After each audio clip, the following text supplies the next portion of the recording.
Your brain is organized to reflect everything you know in your life. Your brain is a record of the past. It's an artifact of everything you've learned and experienced at this moment. Feelings and emotions are the end product of past experiences, and we can remember experiences better because we remember how they feel. So most people wake up in the morning and they start remembering all their problems. And those problems are connected to certain people and certain things at certain times and places. The moment they start thinking about those problems, they're thinking in the past. Those problems have an emotion associated with them, and the moment they start feeling those emotions, the body, as the unconscious mind, doesn't know the difference between an experience that's creating an emotion and the emotion the person's fabricating by thought alone. Now, thoughts are the language of the brain, and feelings are the language of the body. And how you think and how you feel creates your state of being. So most people's entire state of being, when they start their day, is already in the past. So you have a choice. The choice is you're either defined by a vision of the future or you're defined by the memories of the past. And when you decide to say, okay, I'm going to change, and you decide one thing, I'm not going to eat this food, I'm going to wake up earlier, I'm going to do something aerobic, I'm not going to have sugar after 6 o'clock, whatever it is, the person, whatever choice a person makes. The moment you make a choice to do something differently, and the hardest part about change is not making the same choices you did the day before. Get ready, because it's going to feel uncomfortable. It's going to feel unfamiliar. There's going to be some uncertainty and unpredictability, and that's the moment the game is on. Yes. So then most people, their body has been conditioned emotionally to be the mind.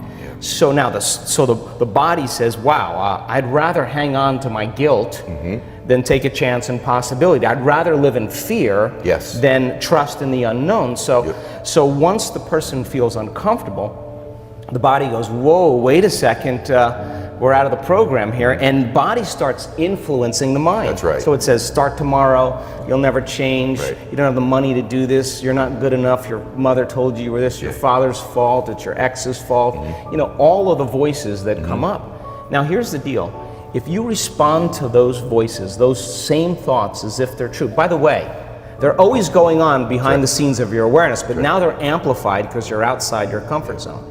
You believe in that thought's going to lead to the same choice, which is going to lead to the same behavior, which is going to create the same experience and produce the same emotion, and the person's going to say, this feels right. No, that feels familiar. Going from the old self to the new self is a neurological, it's a biological, it's a chemical, it's a hormonal, it's a genetic death of the old self. And people will say to me, in that void, in that unknown, I can't predict my future. And I'll say to them, the best way to predict your future is to create it. Not from the known, but from the unknown. I love it. So close your eyes now and think about that vision.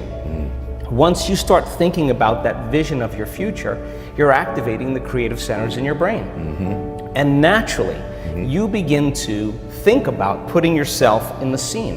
Yes. And the act of doing that, when you're truly passionate and truly present, the moment you're defined by that vision, when the thought in your mind becomes the experience, you begin to feel the emotion of the event before it's made manifest. Now, you're giving your body a sampling, a taste of the future.